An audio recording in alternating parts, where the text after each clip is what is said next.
بسم الله الرحمن الرحيم إن الذين جاءوا بالإفك عصبة منكم لا تحسبوه شرا لكم بل هو خير لكم لكل امرئ منهم ما اكتسب من الإثم والذي تولى كبره منهم له عذاب عظيم لولا إذ سمعتموه ظن المؤمنون والمؤمنات بأنفسهم خيرا وقالوا هذا إفك مبين صدق اللہ العظیم۔ 18ویں سپارے کے 8 رکوع کی آیت پڑھی گئی ہے۔ آج کا درس انتہائی اہم ہے ان لوگوں کے لیے جو اپنی ماں کی عفت اور عزت سمجھتے ہیں، اور ان کے لیے جو اپنی بیٹی کی عزت سمجھتے ہیں، اور ان کے لیے جو اپنی بیوی کی عزت سمجھتے ہیں۔ درس کا عنوان ہے عفت امی عائشہ صدیقہ رضی اللہ تعالی عنہا۔ حضرت عائشہ صدیقہ رضی اللہ تعالی عنہا آپ علیہ السلام کی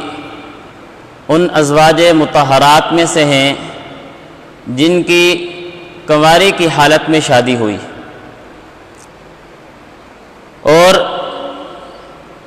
امی عائشہ صدیقہ رضی اللہ تعالی عنہا اللہ رب العزت نے آپ کو ان خصوصیات سے نوازا تھا جو آپ کی باقی ازواج مطہرات میں نہیں تھی، اور آپ ان خصوصیات کا ذکر کر کے فخر بھی محسوس کرتی تھی، خوش بھی ہوتی تھی کہ اللہ رب العزت نے مجھے ان خصوصیات سے نوازا ہے جو دوسری ازواج مطہرات، جو دوسری آپ علیہ السلام کی بیویاں ہماری مائیں ہیں، ان میں نہیں پائی جاتی۔ ایک خصوصیت کہ آپ علیہ السلام کے ساتھ آپ کا ابھی رشتہ ازدواج جڑا نہیں تھا کہ اللہ رب العزت نے جبرائیل امین کو آپ کی تصویر، ایک روایت میں آتا ہے کہ کاغذ پر بنا کر لے کر آئے، ایک روایت میں آتا ہے کہ ہاتھ کی ہتھیلی پہ بنا کر لے کر آئے، اور ایک ریشمی چادر میں آپ لپٹی ہوئی تھی اور لا کر آپ علیہ السلام کو دی کہ یہ آپ کی بیوی محترمہ ہیں۔ اس کے آپ کے علاوہ کسی اور کے بارے میں اس طرح کی کوئی بشارت اللہ کی طرف سے نہیں آئی۔ نمبر 2 کہ آپ کو یہ خصوصیت حاصل ہے کہ آپ علیہ السلام کی وفات آپ کی گود میں ہوئی۔ جس ٹائم آپ علیہ السلام کا انتقال ہوا تو آپ کا سر مبارک حضرت امی عائشہ صدیقہ رضی اللہ تعالی عنہا کے گود میں تھا۔ اس کے علاوہ یہ خصوصیت آپ ہی کو حاصل ہے کہ انتقال کے بعد آپ کا جو مدفن بنا، آپ کی جہاں قبر بنی، وہ بھی گھر امی عائشہ صدیقہ رضی اللہ تعالی عنہا کا ہے۔ خصوصیات سے اندازہ لگائیں کہ اللہ نے کیسا رشتہ جوڑا تھا۔ اس کے علاوہ آپ ہی وہ زوجہ محترمہ ہیں کہ اللہ رب العزت نے آپ کی خصوصیت میں آپ کی برات کے لیے قرآن مقدس کی 10 آیت کریمہ نازل فرمائی، جو قیامت تک کے لیے ہر مسلمان شخص جو قرآن مجید پڑھتا ہے وہ بزبان حال بھی بزبان قال بھی، یعنی زبان سے بول بھی رہا ہوتا ہے اور اپنے مزاج، اپنے جذبات سے اس بات کا اظہار بھی کر رہا ہوتا ہے کہ امی عائشہ صدیقہ رضی اللہ تعالیٰ عنہ یہ وہ خاتون ہیں جو ہر قسم کے جو خیالات یا جو ان کے بارے میں برائیاں پائی جاتی ہیں ہر چیز سے وہ بری ہیں۔ 10 برات کی آیتیں نازل فرمائی۔ اسی طرح آپ وہ واحدہ زوجہ ہیں حضرت امی عائشہ صدیقہ رضی اللہ تعالیٰ عنہ کہ آپ علیہ السلام رات کو جس ٹائم آپ کے ساتھ لحاف میں چادر میں سو رہے ہوتے تھے تو اس حالت میں بھی اللہ وحی نازل فرما دیتے تھے۔ یہ بہت بڑی بات ہے کہ انسان رات کو بیوی کے ساتھ سو رہا ہو اور اللہ رب العزت اس موقع پر وہ کلام، وہ وحی جس کو ہم پڑھنے سے پہلے اعوذ باللہ بھی پڑھتے ہیں، بسم اللہ بھی پڑھتے ہیں، اور پڑھنے سے پہلے وضو بھی کرتے ہیں اور ادب سے کیا ہے بیٹھ کر پڑھتے ہیں، وہ وہی اللہ نازل فرماتے تھے۔ آپ کے علاوہ کسی کو یہ خصوصیت حاصل نہیں۔ نمبر 6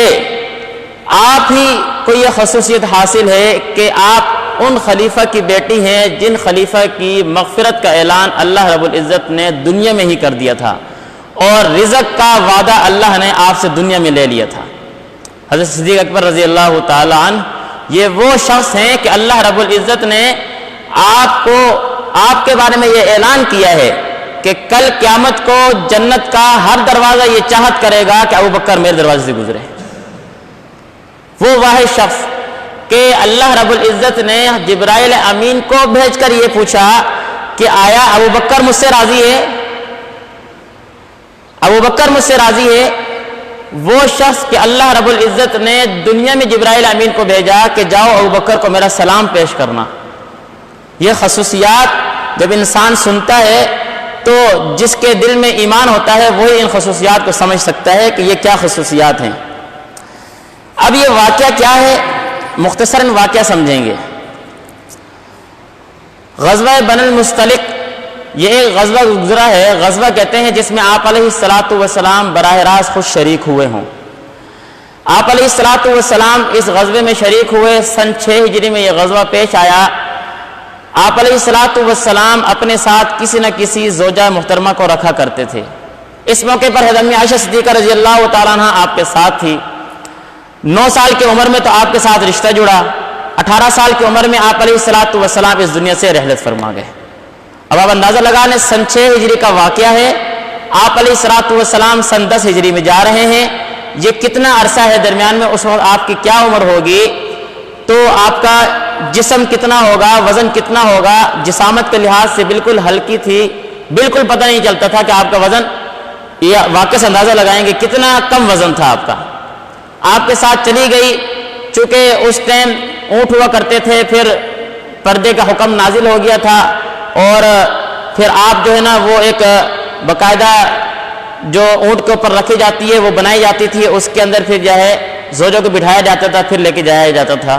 غزوہ بن المصطلق پیش آیا، واقعہ تفصیل لمبا ہے، میں مختصراً ذکر کرتا ہوں۔ جس ٹائم واقعہ ہو گیا وہاں سے واپسی ہونے لگی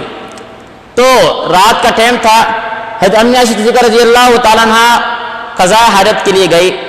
ہار پہنا ہوا تھا، ہار وہاں گر گیا، پتہ نہ چل سکا، اندھیرا تھا۔ واپس آئی تو اس جگہ پر جہاں پر قافلہ ٹھہرا ہوا تھا، رات کا ٹائم پڑاؤ کیا تھا، تو قافلہ وہاں ٹھہرا ہوا تھا۔ جس ٹائم وہاں قضاء حاجت کر کے واپس پہنچی تو قافلہ نہیں تھا، قافلہ کوچ کر گیا تھا۔ آپ علیہ السلام نے ایک صحابی حضرت صفوان بن معطل رضی اللہ تعالیٰ عنہ کو رکھا ہوا تھا کہ بھئی وہ آخر میں آئیں کہ اگر کسی قافلے سے کوئی چیز گر بڑھ جائے تو وہ اٹھا کر ساتھ لیتے ہوئے آئیں گے۔ صبح کے ٹائم ابھی کچھ اندھیرا تھا، روشنی نہیں ہوئی تھی، تو چونکہ آپ جس ٹائم وہاں پہنچے قافلہ جا چکا تھا، بجائے اس کے کہ آگے پیچھے جاتی قافلے کو تلاش کرتی، آپ وہیں پر بیٹھ گئے چادر لپیٹ کر، اسی حالت میں نیند آگے سو گئی۔ حضرت صفوان بن معطل رضی اللہ عنہ جس ٹائم آئے تو ان کے پاس اونٹ تھا، تو جیسے ہی نظر پڑی تو چونکہ پردے سے پہلے آپ کو دیکھا ہوا تھا تو فوراً پہچان لیا، اور پہچانتے کہا انا للہ و انا الیہ راجعون۔ یہ سننا تھا کہ آپ کی آنکھ کھل گئی، آپ نے چادر اوڑھ لی، اپنا چہرہ چھپا لیا۔ پھر آپ نے اپنا اونٹ آگے کیا، اونٹ کو بٹھایا، حضرت امی عائشہ صدیقہ رضی اللہ تعالیٰ عنہ اس اونٹ پر سوار ہوئی، اور آپ نے نکیل پکڑ کے آگے کے چلنے لگے حتیٰ کہ قافلے پر پہنچ گئے۔ منافقینوں کا سردار عبداللہ بن ابی، اس نے دیکھتے کہا انا للہ، یہ کیا ہو گیا ہے، یہ تو کیا نام ہے تہمت لگا دی کہ امی عائشہ صدیقہ رضی اللہ تعالیٰ عنہ نے نعوذ باللہ، توبہ توبہ، اللہ معاف فرمائے، نقل کفر کفر نباشد، حضرت صفوان بن معطل رضی اللہ تعالیٰ عنہ کے ساتھ کیا ہے نعوذ باللہ بدکاری کی ہے، یہ تہمت لگانی تھی۔ صحابہ بھی ساتھ تھے، قافلہ تھا، آپ علیہ السلام بھی ساتھ تھے، بڑی پریشانی ہوئی۔ چند ایسے صحابہ جو کچھ کمزور تھے وہ بھی کیا ہے اس واقعے میں شکار ہو گئے، اور انہوں نے بھی کہا کہ حضرت امی عائشہ صدیقہ رضی اللہ تعالیٰ عنہ سے یہ غلطی سرزد ہوئی ہے۔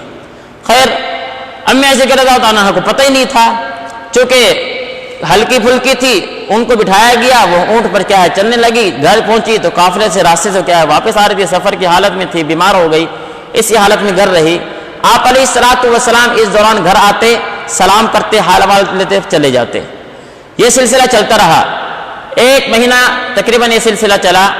حضرت امی عائشہ فرماتی ہیں کہ آپ علیہ الصلوۃ والسلام کا یہ جو انداز تھا کہ آتے سلام کرتے چلے جاتے، میں اس وجہ سے پریشان تھی کہ کیا وہ بات ہو گئی ہے کہ آپ علیہ الصلوۃ والسلام کا انداز ہی بدل گیا ہے،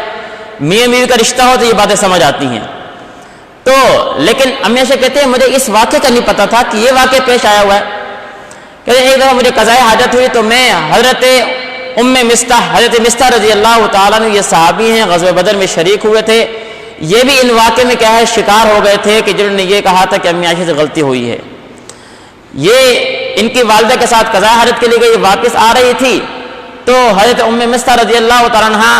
چادر میں پاؤں اڑا گر گئی، تو انہوں نے جو ہے نا وہیں پر زبان سے الفاظ نکلے تئیسا مستح، کہ مستح کیا ہے ہلاک ہو گیا، مستح برباد ہو گیا۔ حضرت امی عائشہ نے فرمایا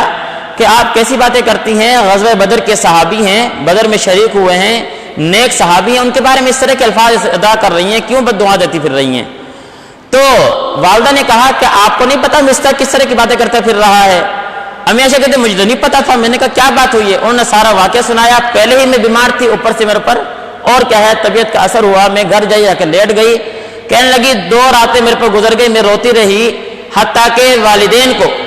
اس بات پر کیا ہے میں پریشانی ہونے لگی کہ کہیں رو رو کے یا اپنا جگر یہ کیا ہے نہ پھاڑ بیٹھیں۔ اتنی پریشانی کا عالم تھا، جس پر یہ الزام لگا اس کو پتا ہوگا، یا جو پہ کیا ہے ماں سمجھتا ہے اس کو پتا ہوگا کہ کیا حالت ہوگی۔ آپ علیہ الصلوۃ والسلام آتے، حال حوال لیتے چلے جاتے۔ خیر کہتے ہیں اگلی رات جب میں رو رہی تھی آپ علیہ الصلوۃ والسلام آئے اور آ کر بیٹھ گئے۔ یہ حالت پہلے کی حالت کی طرح نہیں تھی۔ جب آپ آ کر بیٹھے تو حضرت صدیق اکبر رضی اللہ تعالیٰ عنہ کو میں نے کہا کہ پوچھیں آپ علیہ الصلوۃ والسلام سے بات کریں، تو حضرت صدیق نے فرمایا کہ میری تو ہمت نہیں ہوتی، میں تو بات نہیں کرتا۔ کہنے لگی پھر میں نے والدہ کو کہا تو والدہ نے کہا میری بھی ہمت نہیں ہوتی، میں بات نہیں کر سکتی۔ تو کہتے ہیں میں نے خود ہی پھر ہمت کر کے پوچھا کہ میں اتنی بات کرتی ہوں کہ آپ نے جو باتیں سنی ہیں اور وہ باتیں سننے کی وجہ سے وہ باتیں آپ کے دل میں گھر کر گئی ہیں، اگر میں یہ کہوں کہ میں نے یہ کام نہیں کیا ہے اور حقیقتاً بھی میں نے نہیں کیا ہے، اللہ رب العزت بہتر سمجھتے ہیں، اللہ میری برات کا اعلان کریں گے، تو آپ نے میری اس بات کی تصدیق نہیں کرنی۔ اور اگر میں یہ کہوں کہ میں نے یہ کام کیا ہے جو کہ میں نے نہیں کیا اور اللہ بھی جانتے ہیں، تو آپ نے اس بات کو مان لینا ہے۔ میں اور کچھ نہیں کہتی، صرف اتنی سی بات کرتی ہوں کہ جو حضرت یوسف علیہ السلام کے والد حضرت یعقوب نے جس ٹائم دوسرے کیا نام میں بیٹوں نے حضرت یوسف علیہ السلام پہ الزام لگایا تھا اور ان کا واقعہ بیان کیا تھا، تو انہوں نے فرمایا تھا فصبر جمیل، تو میں تو کیا ہے صبر جمیل کا انتخاب کرتا ہوں، میں صبر کرتی ہوں۔ میں بھی یہی الفاظ دہراتی ہوں، اس کے علاوہ میں اور کچھ نہیں کہہ سکتی۔ خیر یہ کہہ کر کہتی ہیں میں چلی گئی اور جا کر بستر میں لیٹ گئی۔ اس اسنا میں آپ علیہ الصلوۃ والسلام وہاں بیٹھے ہوئے تھے، وہی کیفیت طاری ہو گئی جس ٹائم وہی آیا کرتی تھی۔ جو کیفیت ہوتی تھی کہ گرمی سردی کی حالت بھی ہو تو پھر بھی آپ علیہ الصلوۃ والسلام کی پیشانی سے پسینہ کیا ہے گرنا شروع ہو جاتا تھا۔ جس سے یہ کیفیت ہوئی آپ علیہ الصلوۃ والسلام پر یہ قرآن مجید کی 10 آیتیں نازل ہوئی۔ آپ علیہ الصلوۃ والسلام جس ٹائم وہی مکمل ہوئی تو آپ نے فرمایا کہ اے عائشہ خوشخبری ہو تجھے۔ تو کہنے لگی مجھے والدہ نے کہا کہ آؤ آ کر کیا نام ہے آپ علیہ الصلوۃ والسلام کو شکریہ ادا کرو۔ تو کہنے لگی میں نے کہا میں کیوں نہ اس ذات کا شکر ادا کروں جس ذات نے میرے بارے میں 10 آیت کریمہ نازل کی ہیں، اور سجدے کی حالت میں گر گئی، اللہ رب العزت کا شکر ادا کیا۔ یہاں پر ایک چھوٹے سے میں اشارہ کروں گا کہ جو غیر طبقہ ہے نا وہ کہتا ہے کہ دیکھو جی کیسی بے ادبی ہے، نبی کیا ہے وہ خوشخبری دے رہے ہیں، ماں کہہ رہی ہے کہ آؤ جا کے شکر ادا کرو، تو امی عائشہ کہتے ہیں میں اس ذات کا شکر کیوں نہ کروں جس ذات نے میری برات کا اعلان کیا ہے۔ تو یہ کیسی بے ادبی ہے، کیسی گستاخی ہے۔ مفسرین نے حضرت تھانوی رحمۃ اللہ نے فرمایا کہ یہ بات نہیں، یہ رشتہ تھا میاں بیوی کا۔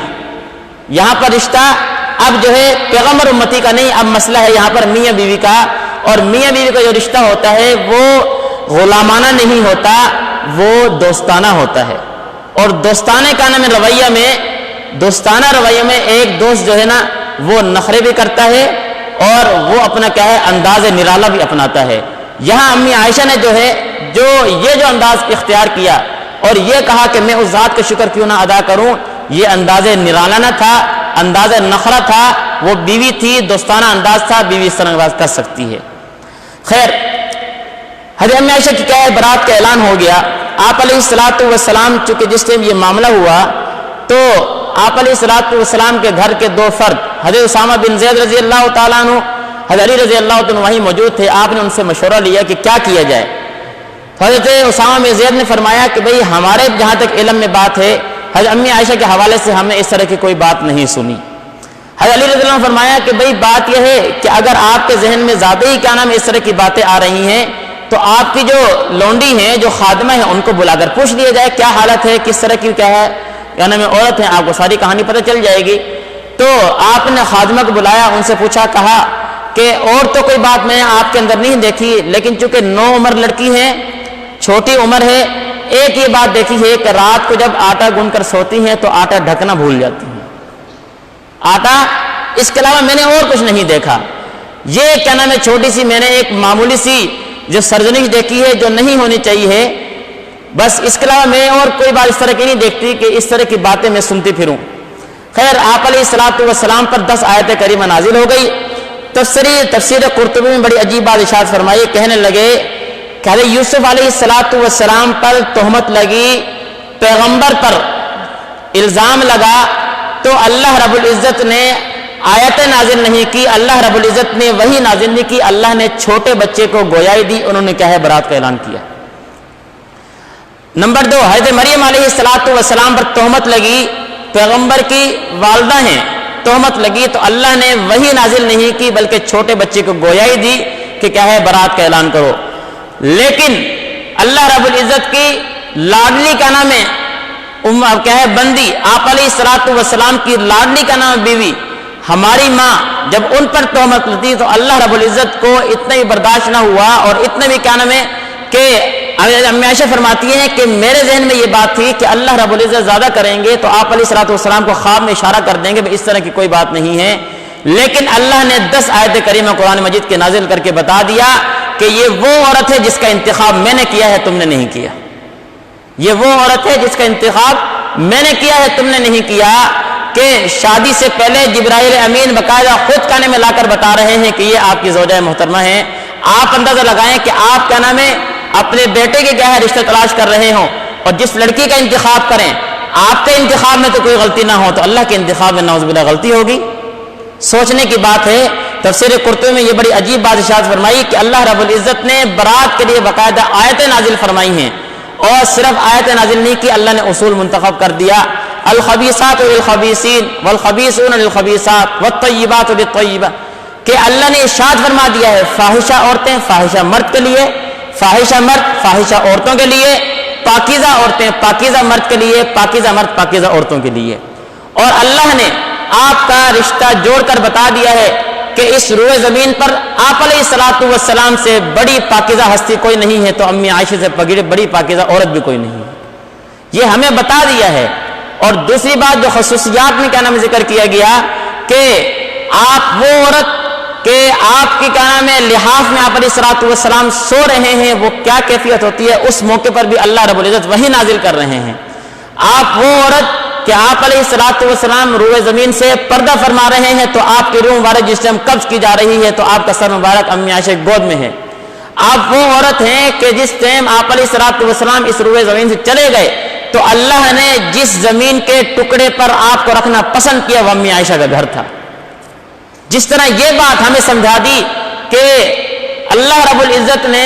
آپ علیہ السلام کو دنیا میں جو دو رفیق دیے تھے، وہ 2 رفیق ایسے تھے کہ صرف دنیا کے نہیں آخرت کے بھی رفیق تھے۔ اللہ نے ساتھ سلا کر بتایا ہے کہ وہ ابوبکر اور عمر ہیں۔ اسی طرح اللہ رب العزت نے یہ بات بھی ہمیں سمجھا دی ہے کہ امی عائشہ یہ وہ عورت ہے ایسی پاکیزہ، آپ علیہ السلام ایسی لاڈلی بیوی ہیں کہ دنیا کا رشتہ تو دنیا کا رشتہ رہا، اس دنیا سے جانے کے بعد بھی اللہ نے آپ کے گھر میں آپ کو سلایا ہے۔ یہ ہمیں باتیں آپ علیہ السلام کے ذریعے ہمیں بتائی ہیں، سمجھائی گئی ہیں، اس لیے یہ ہمارے عقائد ہیں، عقائد مسلمہ ہیں، ان کو سمجھنا چاہیے۔ ان بارے میں جو ہے نا شچ و پنج میں اور دوسرے آگے پیچھے باتیں کر کے اپنے ایمان کو نہیں خراب کرنا چاہیے۔ میں نے اس لیے شروع میں یہ بات کی کہ یہ درس ان لوگوں کے لیے ہے جو اپنی ماں کی عزت سمجھتے ہیں، ان لوگوں کے لیے ہیں جو اپنی بیٹی کی عزت سمجھتے ہیں، ان کے لیے جو اپنی بیوی کی عزت سمجھتے ہیں، جن کے سامنے بیوی کی تھوڑی سی بھی کیا نام ہے لغزش، کوئی برائی کسی اور کی طرف سے آئے برداشت نہیں، بیٹی کی برداشت نہیں، ماں کی برداشت نہیں۔ یہ تو وہ عورت ہے جو اپنی خصوصیات خود ذکر کر رہی ہیں، آپ علیہ السلام کی زوجہ محترمہ ہیں، ہماری ماں ہیں، تو اندازہ لگائیں کہ پھر کیا حال ہوگا۔ اس لیے یہ جو درس ہے آج کا یہ انتہائی اہم ہے۔ 3 صحابی جن کے بارے میں ذکر آتا ہے جو اس اپنا واقعے کے شکار ہوئے تھے، ایک حضرت حسان رضی اللہ تعالیٰ عنہ جو آپ علیہ الصلوۃ والسلام کے کاتب وحی بھی تھے اور شاعر بھی تھے، دوسرا حضرت مستر رضی اللہ تعالیٰ عنہ، اور تیسرا حضرت حمنہ رضی اللہ تعالیٰ عنہ، یہ 3، اور چوتھا وہ رئیس المنافقین عبداللہ بن ابی۔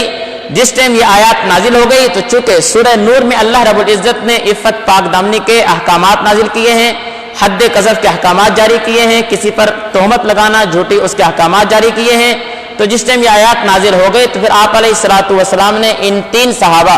حضرت حسان، حضرت مستہ، حضرت حمنہ رضی اللہ تعالی عنہم، ان کو حد قذف 80 کوڑے لگائے، اور رئیس المنافقین عبداللہ بن ابی کو ڈبل کوڑے لگائے 160 کوڑے، کہ ساری شرارت ہی اس کی تھی۔ یہ صحابہ توبہ طائب ہو گئے، اور وہ چونکہ منافق تھا تو ان کا تو کام ہی یہی تھا، وہ ٹولہ ہی اس کام کا تھا، انہوں نے کیا توبہ کرنی تھی۔ لیکن میں قرآن مجید کی 2 آیتوں کا ترجمہ آپ کے سامنے کروں گا۔ فرمایا ان الذین جاؤوا بالافک عصبۃ منکم، کہ جس ٹائم تمہارے پاس واقعہ افک پیش آیا، ایک دوسرا افک کا معنی جھوٹی بات، ایسی چیز جس کا حقیقت سے کوئی تعلق نہیں، تمہارے پاس اس طرح کی خبر آئی، لا تحسبوه شرا لکم بل هو خیر لکم، جس کو تم گمان کر رہے ہو کہ یہ برا ہے، حقیقت میں وہ برائی نہیں بلکہ وہ تمہارے لیے کیا ہے، اس میں خیر ہے۔ لا تحسبو، اس کے بارے میں برا گمان نہ کرو۔ کیا حکم دیا؟ حکم یہ دیا ہے کہ مسلمان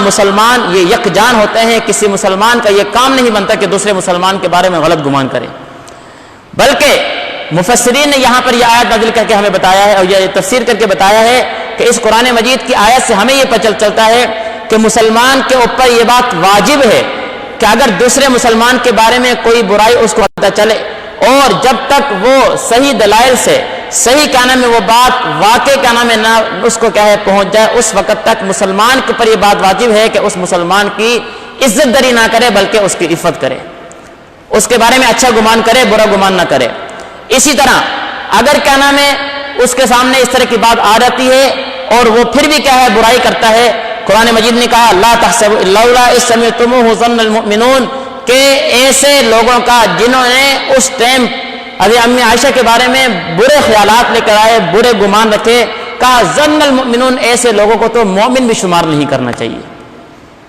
ایسے لوگوں کو کہ ایمان سے بھی کیا نام ہے کنارہ کشی کر دیا، کہ ایسے لوگوں کو جو امی عائشہ کے بارے میں برا گمان کر رہے ہیں، ظن المؤمنون کے بارے میں مومن کا گمان کس طرح کر سکتے ہیں۔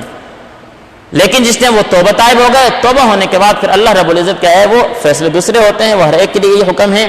اس لیے یہ واقعہ حضرت امی عائشہ رضی اللہ تعالیٰ عنہ کا 18 رمضان ان کی وفات بھی ہے، آج 18 روزہ ہے، اسی کے حوالے سے پھر یہ 18واں پارہ بھی تھا، یہ واقعہ بیان کیا گیا ہے کہ واقعہ حقیقتاً حال یہ ہے۔ اس لیے اس کے بارے میں جو آگے پیچھے دوسری چیزیں چل رہی ہوتی ہیں ان سے دور رہنا چاہیے، ان سے کیا ہے بچنا چاہیے، اپنے نظریات، اپنے عقائد، یہ پہلے بتا چکا ہوں، نبی کے بارے میں، اللہ کے بارے میں، صحابہ کے بارے میں، قرآن کے بارے میں، دینیات کے بارے میں کوئی دوسری رائے نہ رکھا کریں، شک نہ رکھا کریں۔ ایمان میں داخل ہونے کے لیے ایمان کے تمام اجزاء کو ماننا ضروری ہے، لیکن اسلام سے نکلنے کے لیے کسی ایک عقیدے کے پر اگر شک بھی پڑ گیا تو انسان کا ایمان چلا جاتا ہے۔ اس لیے ان باتوں کو صحیح طریقے سے سمجھنا چاہیے اور ان کو اپنے ذہن میں رکھنا چاہیے۔ اللہ ہم ان باتوں پر عمل کرنے کی توفیق نصیب فرمائے۔